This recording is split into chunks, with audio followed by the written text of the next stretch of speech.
Shalom. Ya, selamat berjumpa lagi dengan saya. Baik, kita lanjutkan topik tentang apakah Yesus Kristus itu Allah. Nah, ini bagian keempat ya. Nah, dan di dalam tubuh kita itu ada roh dan jiwa yang tidak kelihatan oleh mata, sis. Paham nggak ini ya? Di dalam 1 Yohanes 5 ayat 8 itu ditulis seperti ini ya.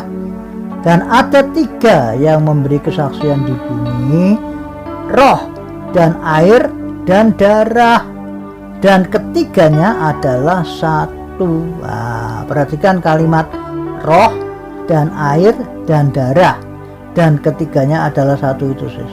Artinya roh dan air dan darah itu semua ada di dalam tubuh kita, sis. Dan ketiga unsur itu merupakan satu kesatuan ya. Meskipun ada 3, ada roh, ada air, dan ada darah, tapi ternyata itu merupakan satu kesatuan. Makanya ada di Perjanjian Lama yang menulis bahwa roh darah itu adalah nyawa, ya kan? Bahasa lain nyawa itu kan maksudnya roh kan. Nah, ada yang menulis seperti itu ya. Ingat ya ayat itu ya. Makanya tidak boleh memakan darah, karena darah itu adalah nyawa segala makhluk. Nah, ini ada hubungannya dengan itu maksudnya ayat ini ya. Makanya ditulis roh dan air dan darah, dan ketiganya adalah satu ya. Itu tidak bisa dipisahkan, artinya seperti itu.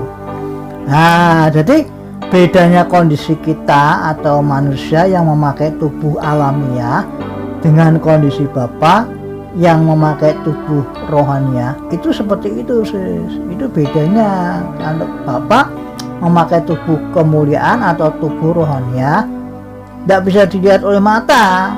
Tetap punya tubuh Bapa itu, tapi tidak bisa dilihat karena Bapa memakai tubuh rohania. Sedangkan kita manusia itu bisa dilihat. Kenapa ya? Karena kan kita memakai bukan tubuh rohania tapi tubuh alamiah, gitu loh. Itu bedanya cuma di situ ya. Nah, ingat ayat ini enggak ya? Coba di 1 Korintus 15 ayat 44 ya. Demikian bunyi firman Allah. Yang ditaburkan adalah tubuh alamiah, yang dibangkitkan adalah tubuh rohaniah, titik. Jika ada tubuh alamiah, maka ada pula tubuh rohaniah. Nah, jelas kan? Ya, perhatikan kalimat jika ada tubuh alamiah, maka ada pula tubuh rohaniah itu.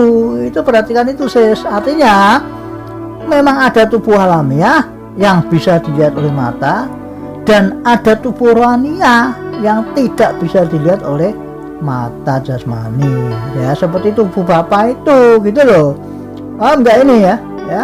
Jadi itu bedanya antara Bapa dengan manusia atau kita ya. Bapa itu memakai tubuh rohania, makanya tidak bisa dilihat oleh mata. Sedangkan kita manusia memakai tubuh alamiah, gitu loh. Makanya bisa dilihat oleh mata. Terus ya. Lalu Martina berkata, oh iya paham. Jadi karena Bapak itu memakai tubuh rohania, itu sebabnya Alkitab menulis bahwa Allah atau Bapa atau Tuhan itu adalah roh. Gitu ya Pak? Saya jawab betul sih. Sudah paham ya? Ya sudah Pak, sudah. Nah, jadi Bapa itu memiliki firman dan roh sih. Kemudian firman Bapa itu menjadi manusia, gitu loh, yang lahir pada 2022 tahun yang lalu di kota Bethlehem.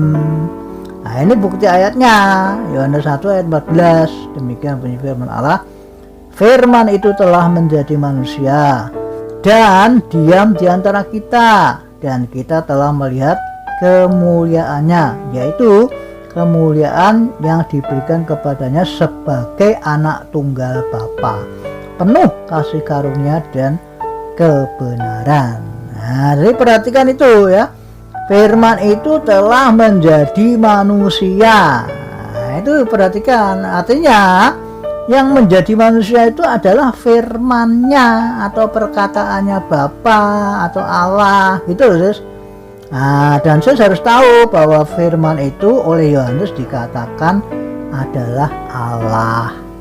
Ya, di Yohanes 1 ayat 1 kan dikatakan pada mulanya adalah firman.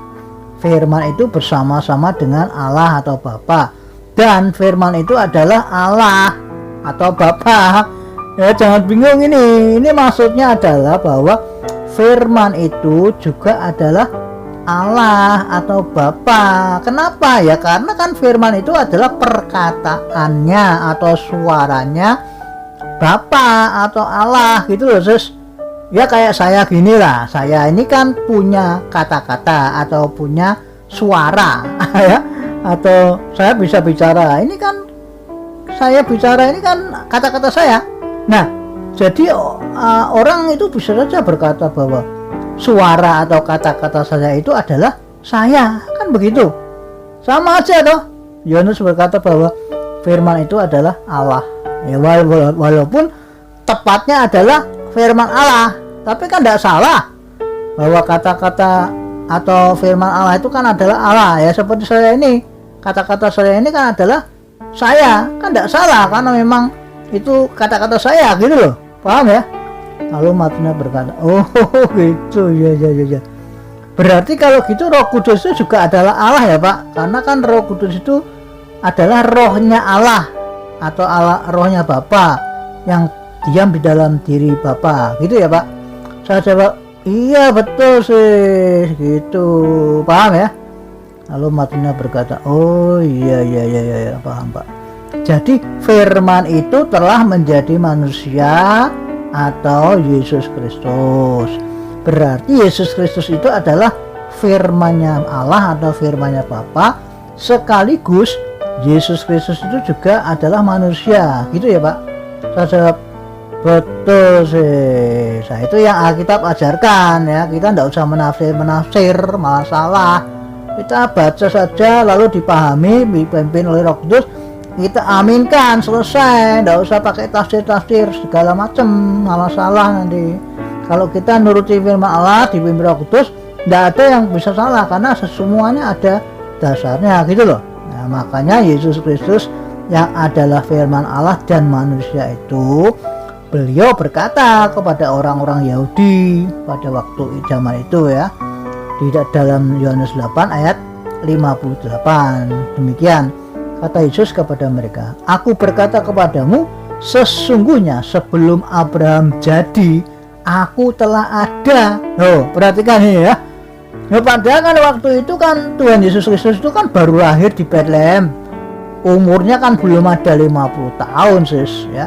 Makanya orang-orang Yahudi pada waktu itu marah dan mau melempari Tuhan Yesus dengan batu. Kenapa? Karena mereka pikir Yesus Kristus ini berdusta, umurnya aja belum 50 tahun kok ngomong sebelum Abraham ada, aku telah ada. Adanya kan berarti seolah-olah Tuhan Yesus ini dusta gitu loh. Nah, pada waktu itu Yesus Kristus sedang berkata tentang jati dirinya, yakni apa?